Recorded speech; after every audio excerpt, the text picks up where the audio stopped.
So, a very warm welcome to all you wonderful viewers of Universal Mentors Association.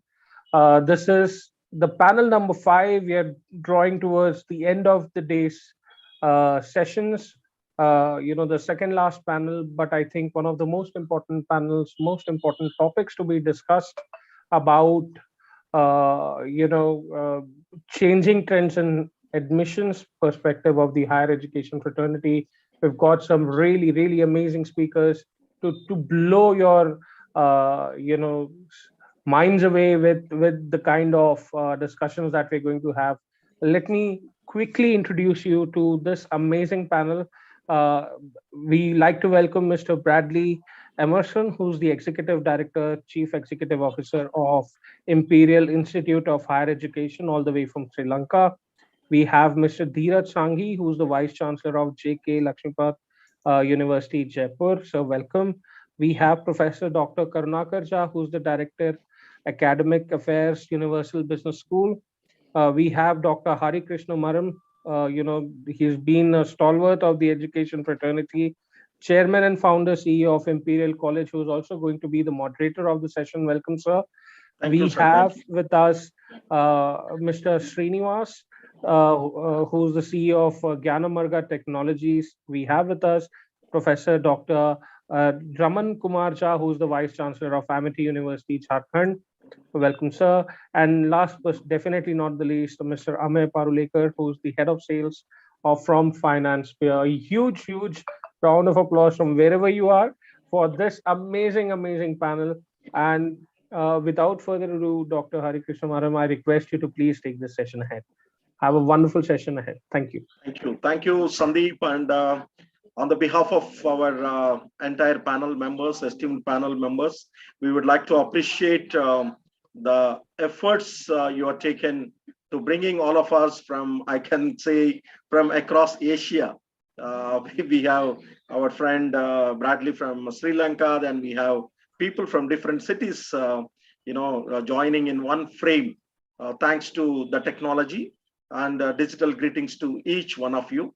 I think we utilized properly the earlier 5-6 minutes of introducing ourselves in a nice way.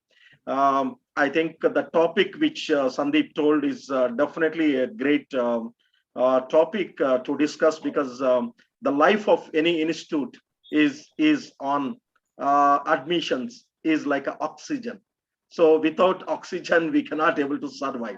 So whatever institute it is, whatever way we do, the admissions is the prime focus.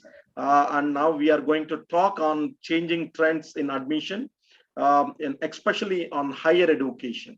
And we have a wonderful esteemed panel to discuss on this topic, with their own expertise and with their own, kind of learnings from the great experiences what they had in their roles, different roles. So I think looking at the kind of scenario what we are in higher education today, I think closely 1.5 billion students across the world, from primary education to the PhD, unable to attend classes physically in the campuses. The wonderful campuses like including the Harvard to Cambridge to Oxford to London Business School to Wharton to Stanford, they are not having a students and during last 1.5 year during the COVID time, including the stakeholders like faculty and other members also unable to visit because of different lockdowns in different countries and different regulations.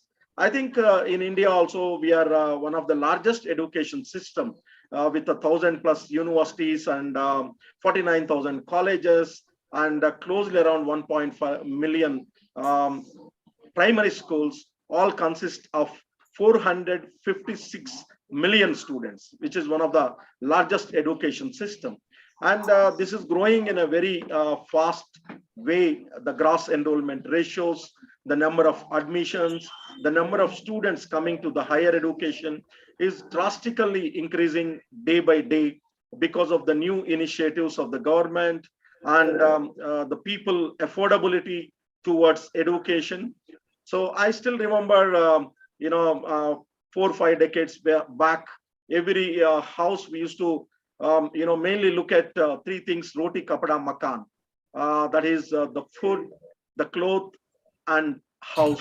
And today it become roti, kapada, makan, along with that education and healthcare. These five things become a part of the life across the world in each country. So education becomes so important, and the people joining into higher education is becoming more relevant. That is a good news for all of us. The other, the news which is little concern is like in India, most of my friends, the esteemed panel who joined, might have read in the newspapers and seeing in the news that the University Grants Commission, which is the higher body in the country, is giving a red carpet welcome to all the institutions, that is colleges, to start online programs in their respective campuses. Already they've given a permission to large number of universities to offer courses through online. So now this is a new initiative where I think we don't know how many people will adopt, but definitely this is going to be a great challenge to traditional colleges and universities, how you can attract students to the campus. This will be a great challenge.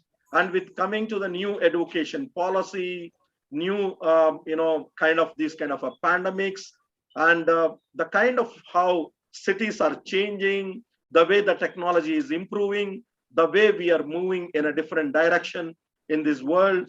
I don't know what is going to be in the next 10 to 15 years, the higher education scenario, and how students will prefer to come and attend classes in the classroom and learn. So these all definitely a very kind of a challenging environment to each educationist in the India as well as across the globe. So I think online education is become so phenomenal, popular today. I think some of the edtech companies are proven this, and they're doing extremely well. The best example, again, sitting from Bangalore, the Baiju, one of the world's largest tech company, is already created a $20 billion market capitalization, becoming #1 edtech company. At this scenario, I think we have a excellent and esteemed faculty to discuss on this. As a moderator, I think I don't want to take much time to take experts' opinion. So to start with my discussion, I would like to request Mr. Bradley Emerson, who comes from the international scenario, that is a small country, but very, very great awareness on education, because large number of Sri Lankan students, they migrate to UK to do their higher studies as well as to do jobs. So I request Bradley Emerson to give an overview for next 4 to 5 minutes on how his views on the topic. Thank you. Thank you, Dr. Hari Krishna, and gentlemen. Thank you very much for having me. I had a quick view on. I mean, actually, you basically touched on 3 key areas I want to enlarge on. Number 1, you said affordability. Number 2, you said online learning. Number 3, you said very important. What will education look like in the future? So what is the purpose of education is another topic that we will have to talk to. But I want to just embark on the 3 things that you talked about: affordability, online, and online support. So the trend of engaging students has definitely changed, as I tried to mention. Online education has grown 15.4% in 2018.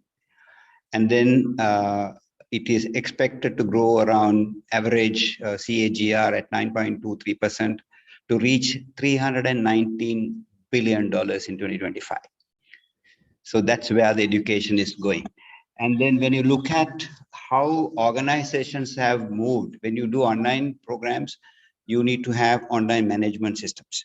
So more than 1,300 business schools in the US have moved to online learning management systems. Then we are looking at demographic shift. Very interesting as to who is going to study. 47% of the school administrators have said the student type is changing. These as of 2020, Best Colleges research, it said people more mature who are non-traditional students are looking for higher education. Plus, more and more women are coming into higher education. So the entire demography of students, I mean, if you thought education was for people below 25, that equation is changing. More and more mature people, more and more females are coming into education. The third point, why people will take to education is 70% are full-time students are at work, but he's saying that even the working class is now 70% of the student population. Nearly 20 million students who have enrolled in the year 2020 are employed students. So the whole profile is changing. We are having students coming with work experience to learn more on theory. The other area that will influence engagement is corporates. Now, organizations in the US, in the West, are now directly marketing and engaging into partnerships with businesses. And they're tailor-making the skills that are needed. In a world that knowledge is at your fingertips, what do you teach? Companies like Google have given up as a top requirement the education factor. They're looking for skill and attitude. So what do you teach on? So organizations are now looking to partner and enter companies into education system. That's another changing trend in the admissions to school. And you also talked about very important area, which is affordability. Now, the student loan system in 2020 in US alone is over $1.7 trillion.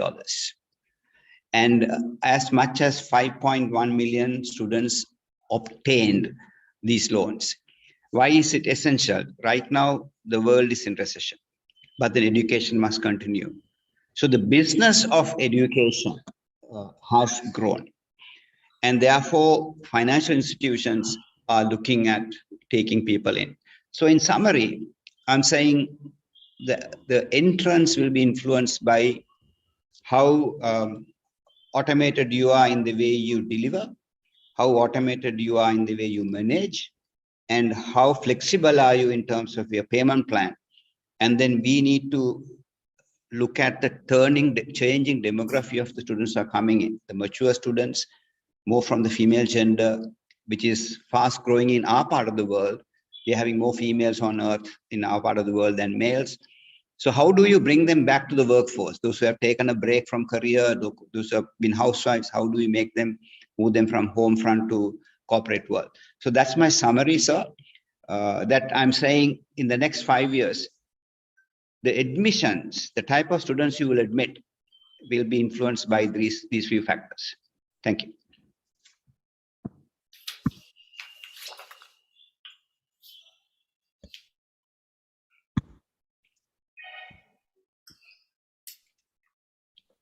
Yes, thank you very much. I think we had a wonderful inputs from you, sir.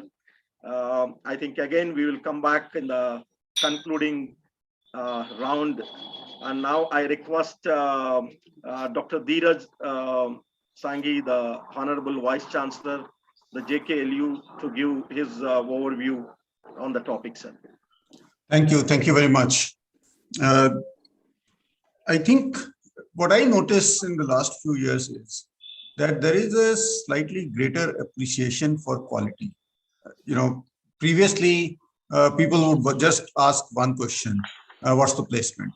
Or, what's the return on investment in some sense? And, return on investment in education is frankly very, very dicey number. We never know the real data, right? So today, I do see parents asking about the quality of education, the quality of infrastructure. They're discussing curriculum, they're discussing pedagogy, they're discussing, the faculty profile and so on. Not to very large extent, but I'm seeing a trend that people do worry about quality. The result of that is, first of all, people who are, trying to get into good colleges, they are willing to travel a lot more, including going abroad. I think the number of students from India going abroad is increasing at a very fast pace, much faster than what our economy is doing. because I think the focus on quality has gone up in the country. Right? On the other hand, students who are not really thinking that they can get admission in top quality places, they are going more local, right? So you will find that on one hand, you have this thousands of middle level or low quality colleges, which are only attracting students from a 100-kilometer radius. On the other hand, these top quality places are attracting students from far off places. So I think that's, and to me, that's happening because of this slight increase in quality consciousness in the country. The second thing that I'm seeing is that at the master's level, a lot of people are asking this question, can they do online, right? My feeling is that in 5 years' time, master's level courses in terms of in-class teaching will be gone.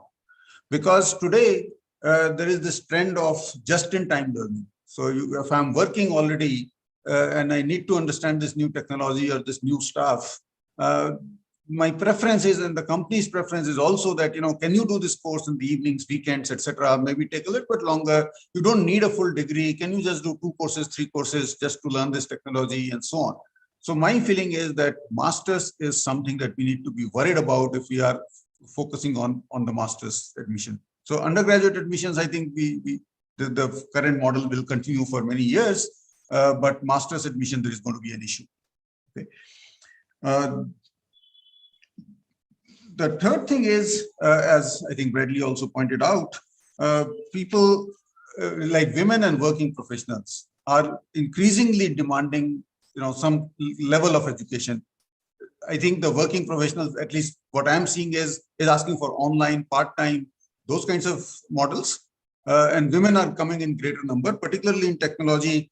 I think after our IITs started doing 20% reservation of women, suddenly a lot more women are thinking of JEE, thinking of other engineering entrance exams, and therefore then they are getting into colleges as well. That's the next thing that I'm noticing. And the last point is there is a slight change of preference of the programs, right? So there are some programs which are becoming more popular. For example, design is becoming more popular. People who were earlier doing BA, BCom, BSc from a discrepant college are now talking about, can I do something slightly more specialized? Maybe, even BBA program, which 10 years ago was considered like a very poor quality program. Today, many more people are shifting from BA, BCom to BBA. Similarly, in the engineering, I'm seeing, there has always been a preference for computer science, IT, etc. But today, that preference is so extreme that a lot of colleges are closing down on, your civil engineering and chemical engineering and metallurgy and so on. So I think the demands are also shifting, and we will need to figure out our labs and our faculty recruitment should be in line with that. So I think these are the initial comments that I want to make. And of course, if there are any questions later on, we'll take it up. Thank you.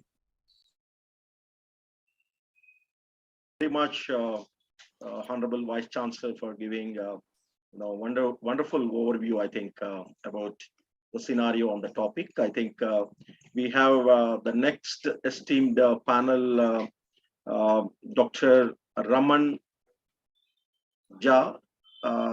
I request Dr. Raman Jha to give, his overview on the topic. Thank you. Thank you very much, Dr. Hare Krishna ji. And thank you for the opportunity once again given. I would second all the points which have been already forwarded by Dr. Bradley and Dr. Sanghi.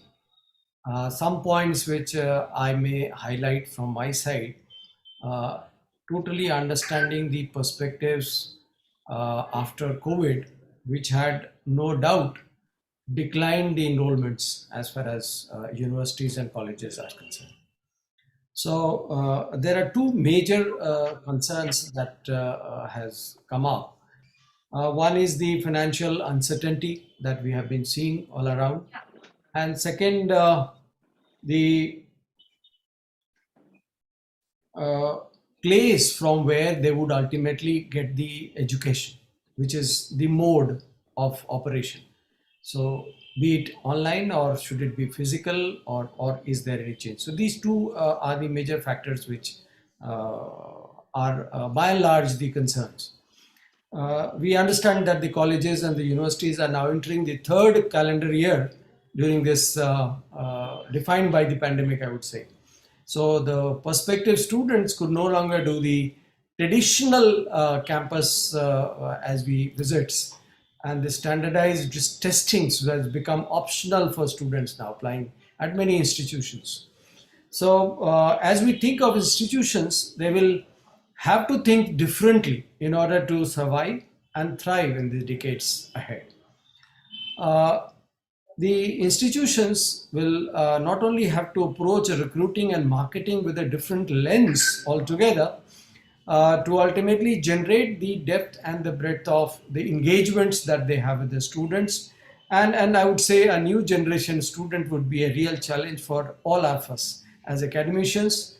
But as Charles Darwin has said, that the species that survive is the one which is best to adapt, and therefore that's what the changing environment expects from all of us.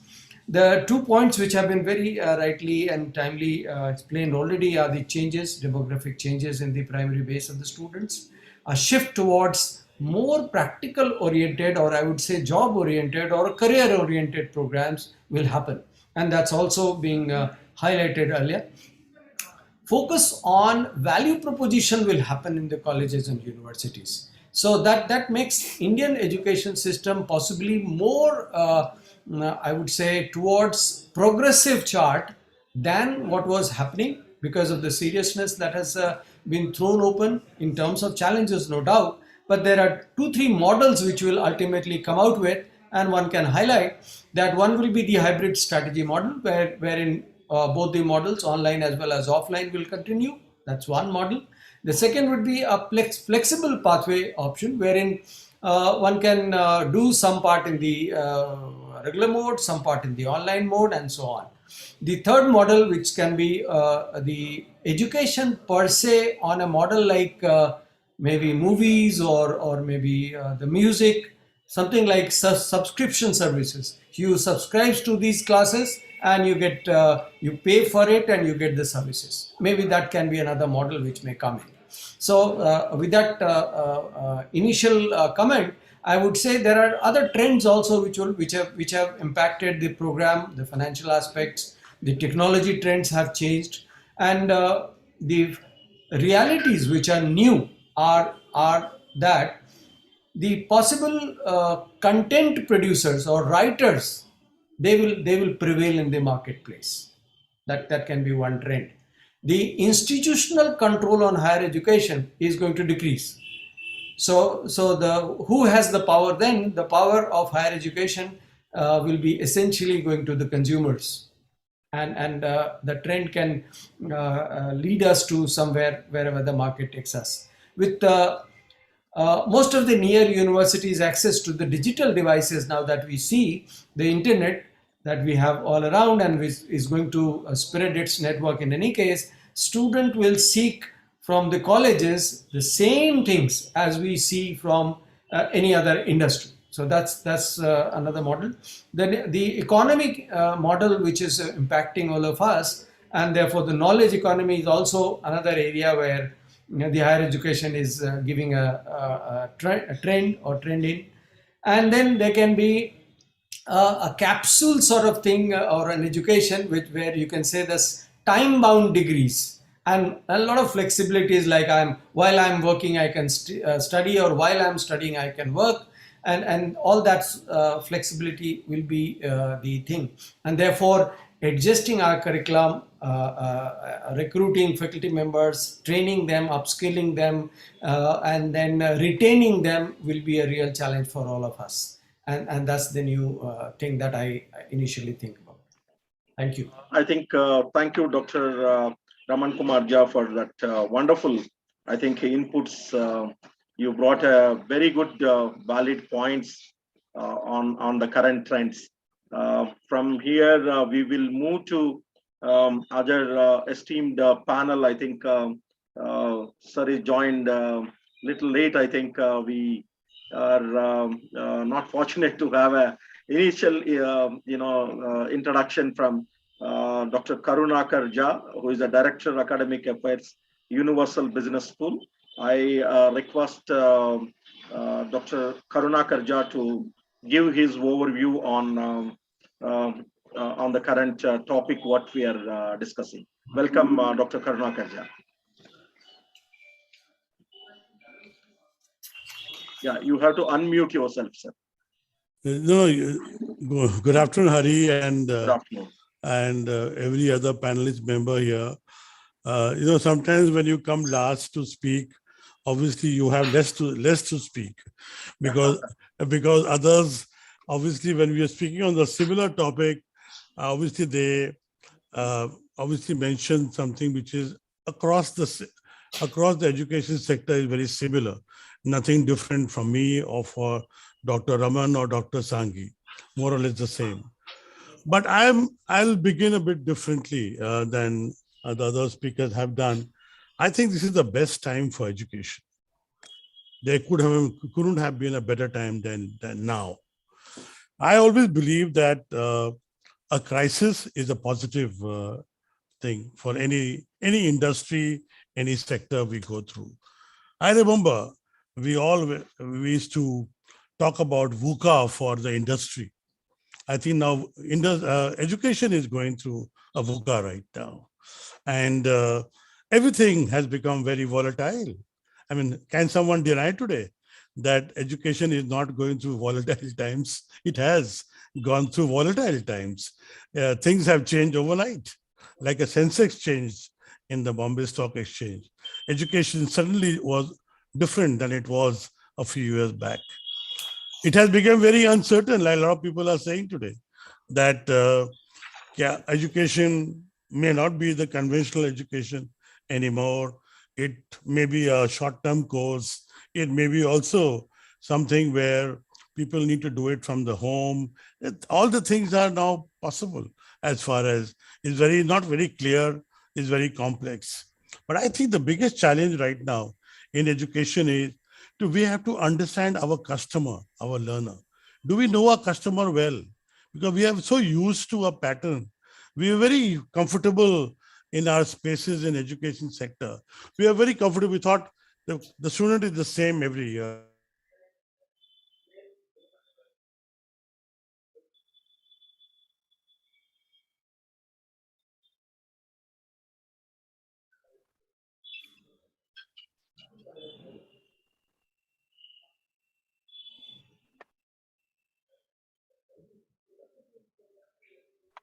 I think we lost Dr. Karunakar Jha.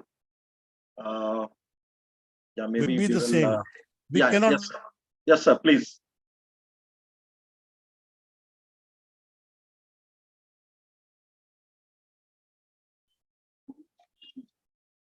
Yes, sir. You can continue.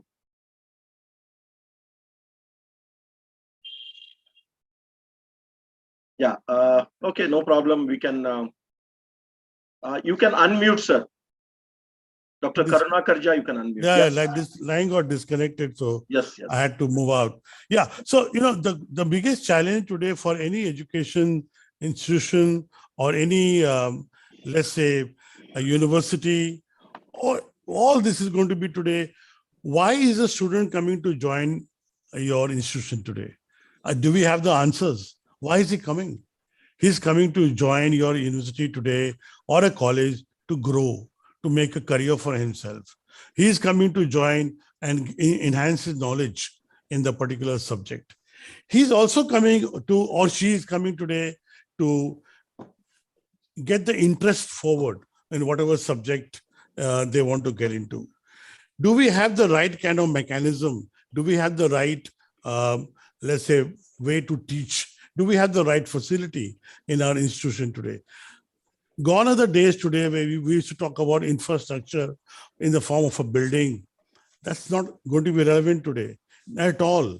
That's not important. Do we have the right tools? Do we have the right understanding how to address the young person today? Do we have the right skills in our faculty today? Is the faculty well ready today to teach those younger students or the students who are different today? Are the faculty ready in every aspect to address those students? So the question here is, are our syllabus today more relevant today? Because see, a lot of times we find most of the business schools or universities have been comfortably teaching the same curriculum, and curriculum updation on a much faster basis needs to be done. And if you don't do that, obviously you'll not get the right kind of student. The student today has a multiple option. And a lot of people spoke about online education. Well, online education, I think the euphoria will remain for some more time, but gradually, I think what we're going to see is a hybrid education, which is going to survive in the long run. Online will be there to do all the short-term courses. It'll be a value addition, but the real, I think the chunk will come from hybrid. You got to look at a hybrid model, and that is where the future lies today. So organizations have to be ready. And before I sign off, one of the areas where I feel today skill development has been talked about and has been discussed for last so many years, but I don't think we are doing enough for skill development of the younger generation. Skill development with a difference, more practical. Your entire education pattern has to be practical, more of continuous evaluations. We used to do well.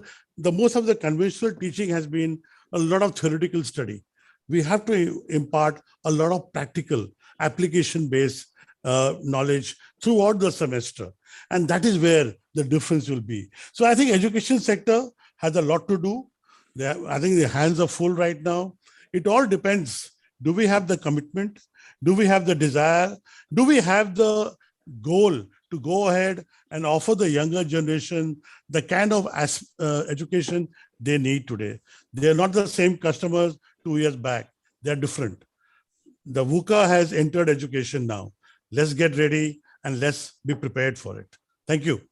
Thank you, Dr. Karnakarja, for bringing that wonderful thoughts on the topic. Now we have the other esteemed panel member, very senior man with a lot of expertise, Mr. Srinivas Bharadwaj. I request Dr. Srinivas Bharadwaj to give his overview on the current topic and his experiences. Thank you. Thank you, Dr. Maram. Very excited to be here in this as part of this August panel. So, as an edtech company, today we look at the advancement of education largely from a more disruptive and demand-oriented viewpoint. EdTech doesn't hold the front. We hold the back today. Our role is to help from a technology front, those colleges which see which find that they need some kind of addition, and some of it is of course also what we can do in terms of reducing cost for offering, say, a course, etc. So that is a significant piece of the puzzle. India today is lucky to have something like NPTEL, which is today the world's largest MOOC. And if you look at India, it is a leader, if you ask me, in affordable education. India has prided itself in having a lot of schools and, of course, now a lot of colleges all around what is a wonderful land. Now, the question is, how can you take what you have and find an answer to the problem that created NAP, which is that you want the GER to double in, say, 10 years. So if in 10 years, we want to go from 25% enrollment to 50% and 50% completion, the answer partly can come from online, from hybrid, and from bringing in a new teacher. And that teacher is not just is a part-time teacher. So a part-time teacher using courses which are, found in the world out there, and today that world out there is the internet world, and working with students who are also out there, so that is, the challenge that many higher education institutions today face. Their students will come, they will be part of your institution, and then they will go. And we want to find that mix where there is, like a very local school has a small addition, which then readies the student who is in a tier 3 city to become part of a global employment workforce. And so, that model is going to be the next model. I create education with the view of, and I chase very minimal dollars, but then I have maximal impact on the student and on his life, because that is the real power of internet, as we have seen, in that it bridges distances, it reduces, and it brings new players into a broader ecosystem. Thank you, sir. I think with all the educators, I think, from EdTech company, your view definitely is a very valid in this discussion.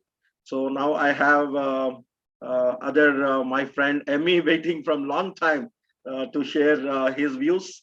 I request Emmy to, deliver and give his views. Thank you. Thank you. Thank you, Dr. Hari Krishna. So yes, this is one of the best things about going last is you get to absorb a lot of knowledge. And by the time you get a chance to speak, you have a bit more perspectives as well. So yeah, so yes, I'm super excited to go ahead and learn from all of the stalwarts of the industry. So one of the things which I observed, right, was that the entire edtech platform, right, and whatever is happening today is more of a lot of people tend to perceive it as a challenge to traditional education, right? I really don't think that is the case. I think education does evolve with time, just like everything else. So we all have a cell phone in our hand, and the apps and everything maybe update every week or 2 weeks. Similarly, education also needs to go and it needs to evolve. Although I think the entire pandemic has worked a bit as a catalyst, wherein because of the entire pandemic, the speed at which the change happened was a lot more dramatic. So this, of course, has caused a lot of flutter initially, and we didn't really know what to do for the first couple of months. But I think things are a lot more settled today.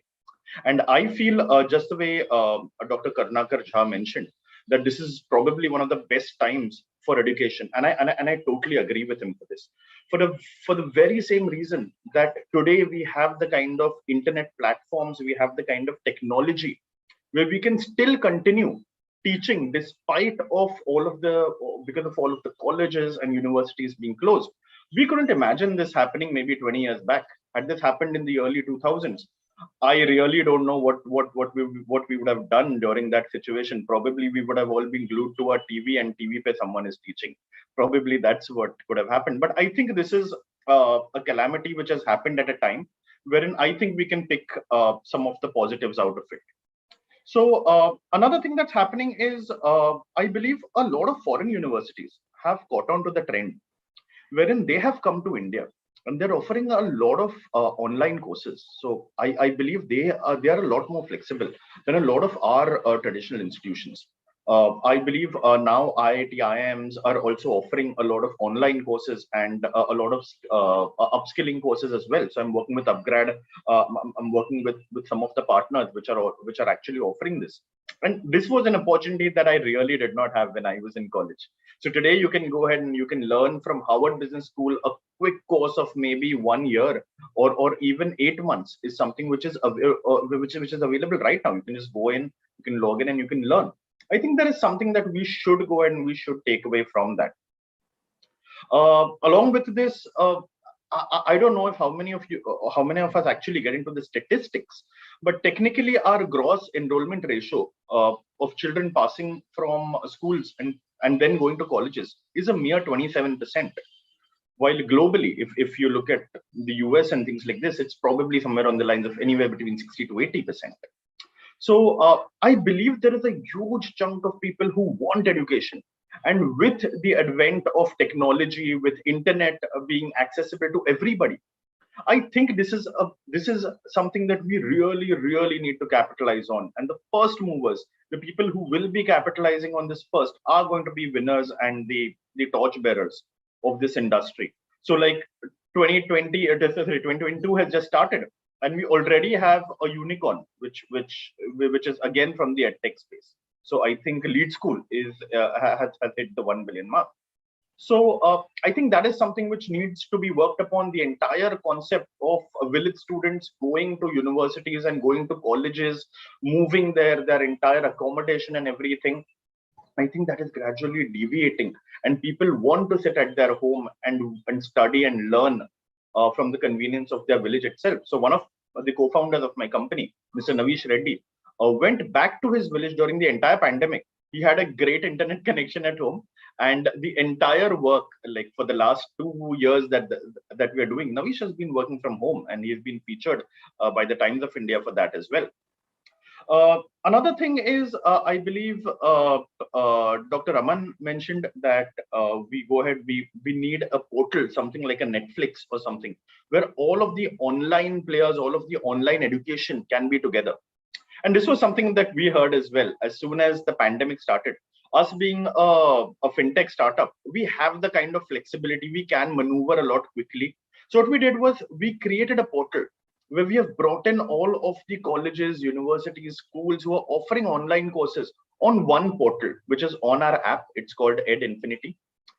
You can just pay a subscription fee for that, and you can go and you can start accessing all of these courses right from White Hat Junior to Upgrad. Whatever skill up courses, whatever educational courses can be needed, you can go and you can use that. Along with that, Mr. Bradley very well pointed out that ERP is something which is an absolute must.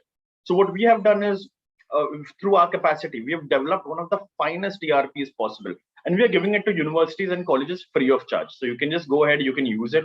It has everything in terms of admissions, as in how a child goes ahead and how a child applies the kind of what is going to be the cutoff, which are the students which will get admission. After that, the entire payment process along with the gateways, everything has been covered in that ERP platform. And of course, last but not the least, being a startup, we have the flexibility to quickly go to Apple, quickly go to Google and work things out which others can't.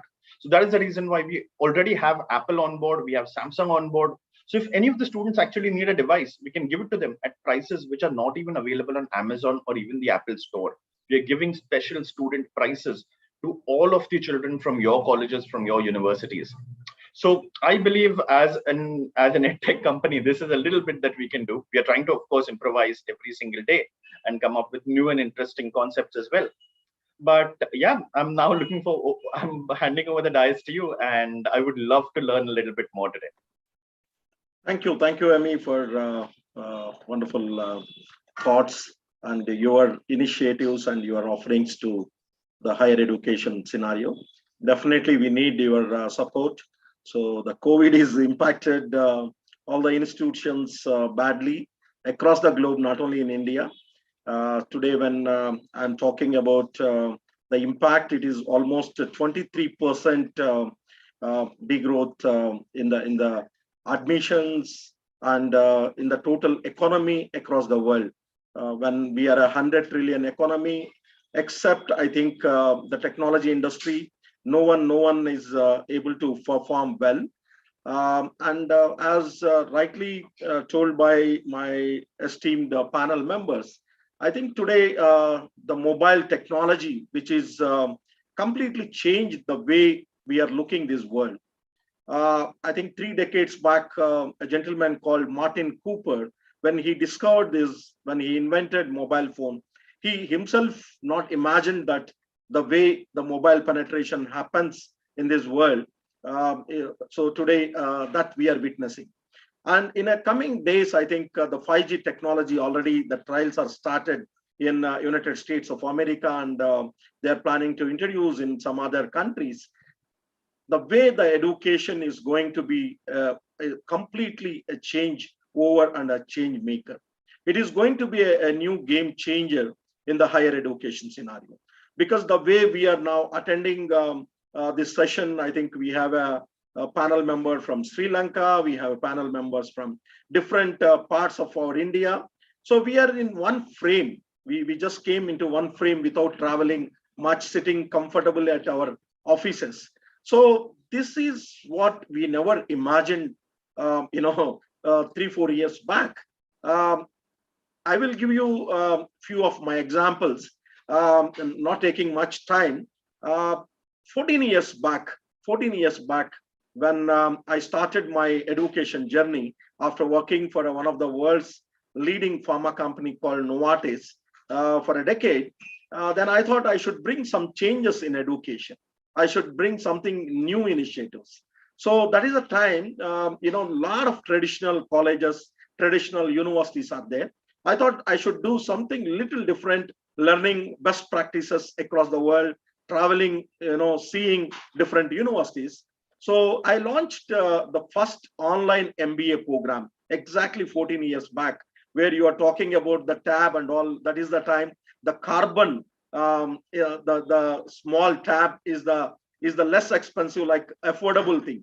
So we used to buy in bulk and used to load the content, which is delivered by all IIM professors related to management, and used to give access to our website, where student at any time from anywhere, he can log in and access more than 2,000 hours sessions related to management.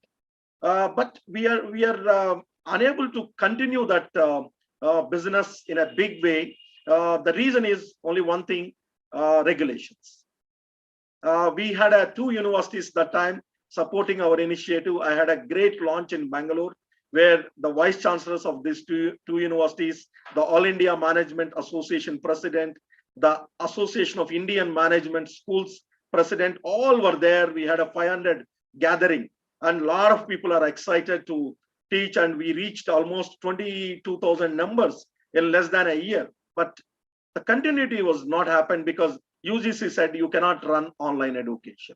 And the same UGC today talking just 3 days back, you can start online program without our approval. You can start anytime. If you meet this criteria, NAC accreditation, you have this many years of existence. Without our approval, you can start. And the same UGC now they are talking, you can start digital universities, and they are giving permissions to online education.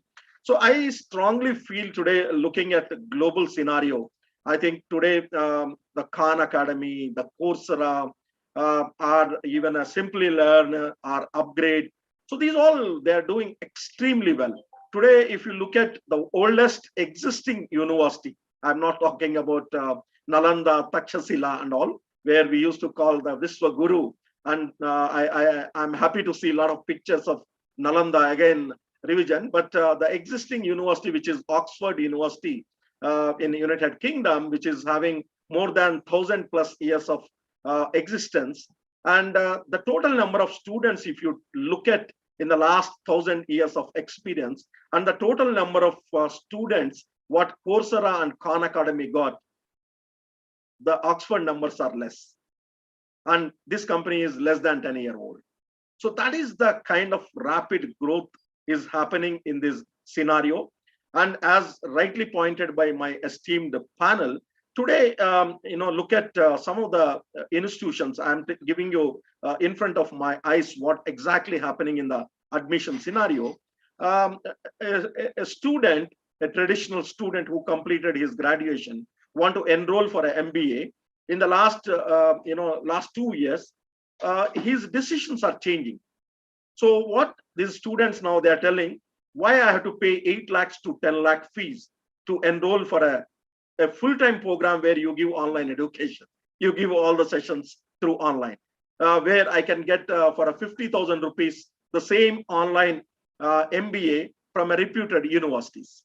So this is the challenge today is there, and this challenge is going to increase in the coming months and years, definitely with new institutions, new reputed universities coming into this scenario and competing with each other.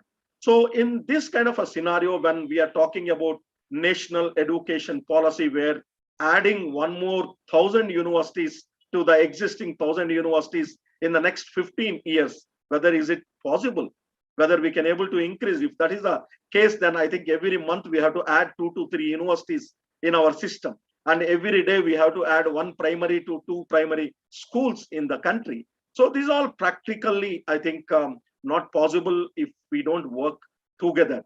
So I think with these few words, I would like to invite again the last round of the concluding remarks from my esteemed panel to give their view, the concluding remark, taking maybe a 1.5 minute each panel member. So I would like to request, I think, Mr. Bradley, who is there and started first to give his concluding remarks. Thank you. Thank you very much. I mean, it has been an absolute eye-opener for all of us. And Dr. Hari, as you completed your statement by saying,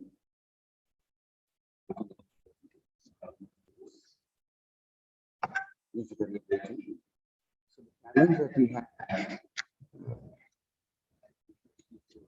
question answer, higher purpose of education. At the time of education was about creating the minds with knowledge. Now, and the word VUCA was brought in. Education is VUCA.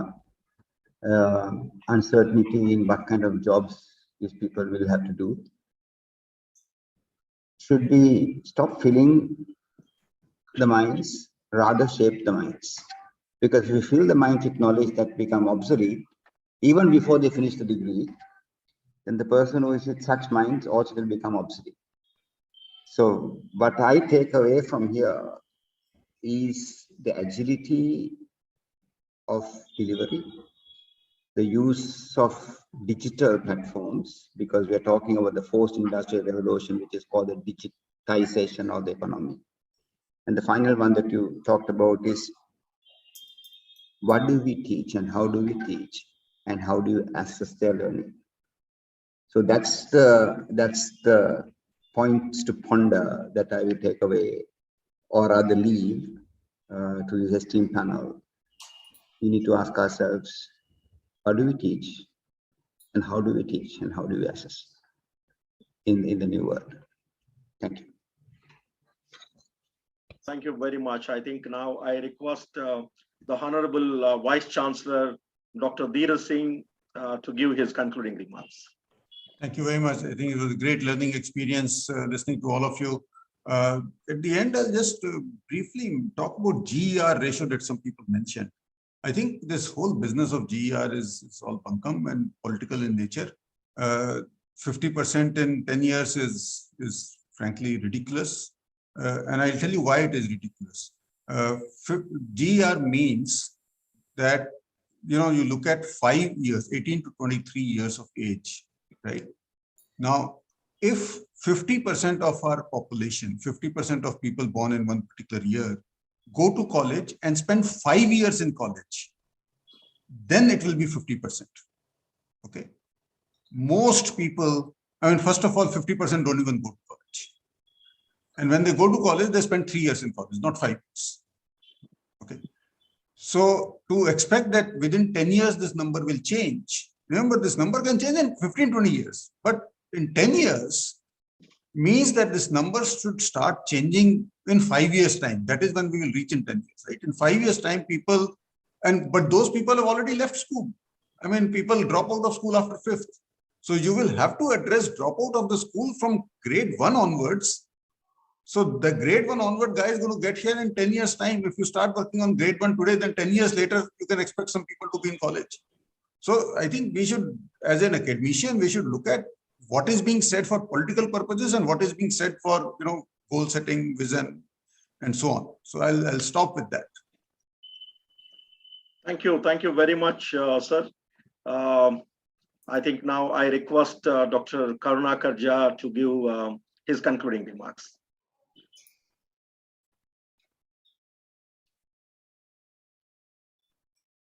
Yes, Thank sir. you. Thank you, Hari. Thank you, Hari, for. Well, I'll not get into anything political because this is not a political arena. I'll not mention anything. Those things will happen. We'll have to live by those. But one good political action happened in India is NEP. So I'm really happy that NEP saw its light, and at least something new, good is going to happen because of NEP. Education institutions are going to focus more on skills than on just teaching old-fashioned curriculum. So that's the one good thing which has happened in the current scenario.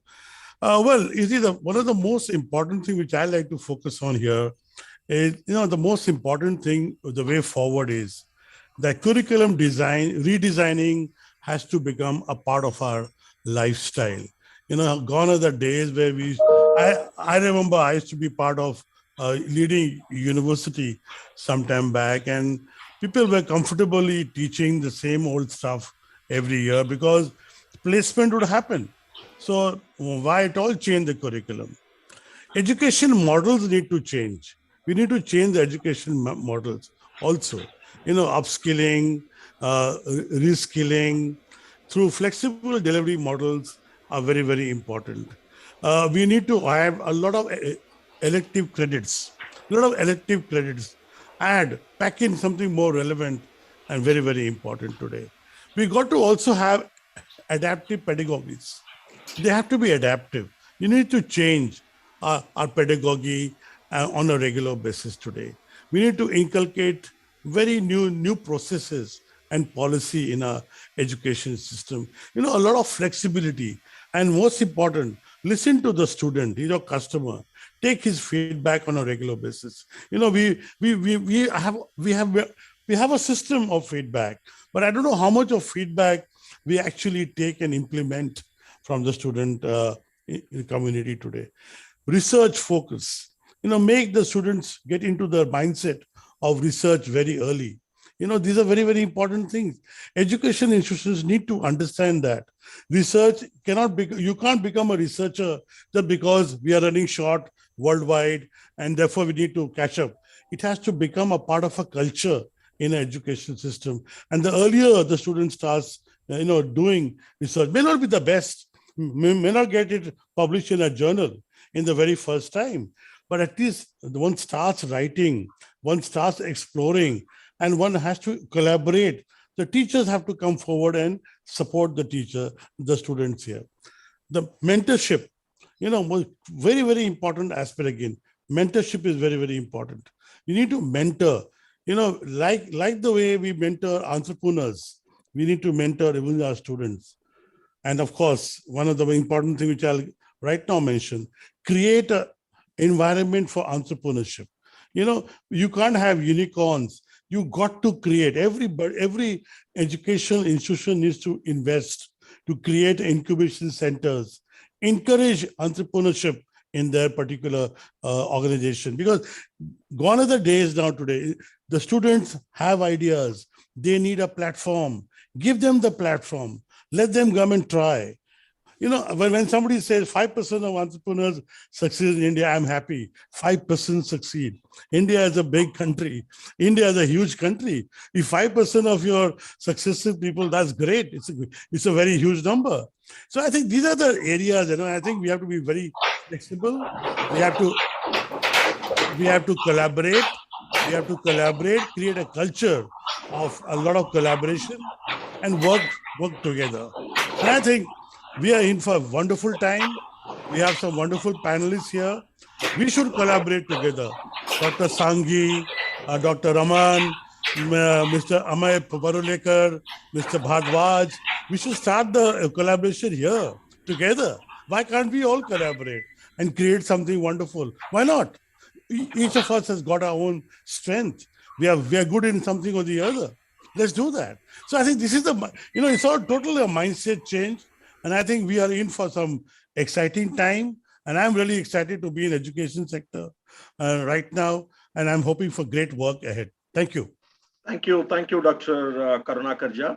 Now I request Dr. Raman Jha to give his concluding remarks.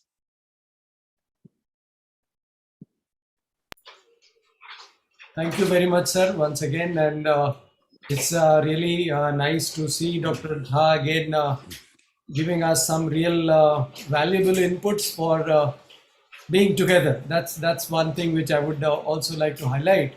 But some small points which I left out, or maybe would complete my part of it, would be some trends which will come and which may come or maybe needed are that we will have to possibly work on alternative funding options because of the automatic reduction in the operating budget, which we have been seeing, even though the national government has increased the budget, but the institutions, because of the problem, had a lot of reductions in budget. So that is one. Second is the increase in the expansion of research programs. That's one thing which was also highlighted by Dr. Jha. This will not only attract the businesses that are open to funding research and development projects, but also will get attention of possible prospective faculty and students. So this option of expansion of the faculty research program, and now we are having 3+1 program, 2+1 program, wherein 1 year extra in all the programs for research, that will increase the, I would say, hunting desire for research, for knowledge, for capacity building, etc. So that these are the two things which I wanted to raise. Third is the fundraising from the alumni, etc. We may have to think of something like multi-year funding, fundraising campaigns, especially the private ones. And of course, the healthy economy will affect our enrollment in a different manner. There can be a change in the leadership itself. So those are expected changes in administrative domain. Like we may not have the traditional way of doing the administration. And a few words on the technology front, that the virtual reality that we have seen all coming into education will continue to grow. And the institutions will also continue using data, which is the oil for education to their benefit. In the end, I would like to add, it is the value which has somehow got sidelined or maybe I would say withered away from all of us, including the student, the teachers, the parent, the society, the educators, the regulators, all that. The human values is one which we should not compromise with. And the values for human beings. One is the human values that the humans are expected to have. Another is the value for the human beings that we must have, which also includes, obviously, all of us, the value of teachers and the value of scriptures. So if these are the values which we don't compromise on, I think this is the right time for education. Thank you, sir. Thank you very much. Now I request quickly Dr. Srinivas Bharadwaj to give his concluding remarks. Great panel. Thank you. I learned a lot from this. And I'm looking forward to collaborate as well. We want to find answers that work. One can, NEP offers that framework for us to collaborate and build a better community of educators. And I'm glad to be part of that. Thank you. Thank you. I think we are just on the dot of closing. So I request Mr. Sandeep Gulati to give a concluding our vote of thanks. Thank you. I think Mr. Ame is left to give his sorry. I think give his yeah, concluding. Mr. Ame, I think your concluding remarks before Sandeep takes over. Absolutely. I'm going to try. I'm going to try to wind this up super quick. So yes, I believe. So I didn't really talk about this during the first chat that I had with everyone. But yes, finance is one of the biggest problems, right? With all kind of educational institutions. Let's just face the facts. So students are in distress today because of COVID. Also, the kind of geopolitical issues that we have today because of Ukraine, probably World War III starting, there is a lot of uncertainty. So, although I don't really know how many colleges or universities can allow a lot of flexibility in terms of payments, right? So it's very easy to say that please charge the parents on a monthly basis, but I really don't think a lot of colleges or universities can afford to do that. I believe that's where we come in because we give you the entire lot on day one. So that really helps you with your seed capital. Along with that, I believe we are very happy to see that a lot of governments are also helping us. Like the AICT, along with the government of Telangana, has actually given us an office space in Hyderabad T Hub, and they're allowing us to go ahead and help skill up the AICTE students once they pass out, so that we can make them job ready. I think similar solutions can go ahead and they can go a long way. Apart from this, of course, we have around 2 million students today who are paying their fees through FinancePeer. So if any of your colleges, any of your institutions have an online program, we'll be more than happy to list this on our portal and show it to the students. So that's one way in which I can direct traffic and admissions towards you. And like I had earlier mentioned, the ERP solutions are there for you for free. Payment gateways is something that I can give you for little to no money. Along with that, devices are there, student cards, a lot more. So yeah, I'm very hopeful about how we move ahead. And yes, every passing day is definitely going to be better than the last. Thank you. I'm sure Mr. Srinivas is really interested in meeting you in person, Mr. Ame. Absolutely. Yeah. Yeah. Absolutely. So hopefully things work out. And to add on to Dr. Raman Kumar sir's point of view, one thing that I said in my previous panel as well, that fundraising is, I think, the key, especially from the alumni, to help make sure that the necessary infrastructure at least is there, or equipments are there with the university for that can help the research part of the university. Apart from that, I think since all the higher education institutions or education institutions per se, especially in India, are a not for profit organization, so the rules of donations and the ATC or those restrictions, I think that could be lift off. So anybody who is donating to an NGO or maybe to any Awas Yojana or any care fund can also donate to the university and have that tax benefit. At least if that happens, the universities will have much more funding, especially from the from the industry itself, who at least from the CSR initiatives can fund the universities and try to help them with the infrastructure or with the technology, or maybe with faculty, or maybe with trainings. So that becomes a limitless opportunity, because as we always have seen, especially in the Western world, wherever there is a problem that their society incurs, they look towards the university and to solve the problem for them. But here in India, the university is looking towards the industry to give them some hints so that they could make their students job ready.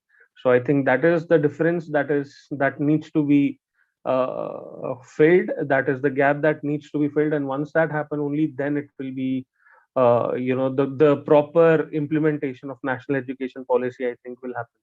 Or when we are talking about topics like research ready or institutions and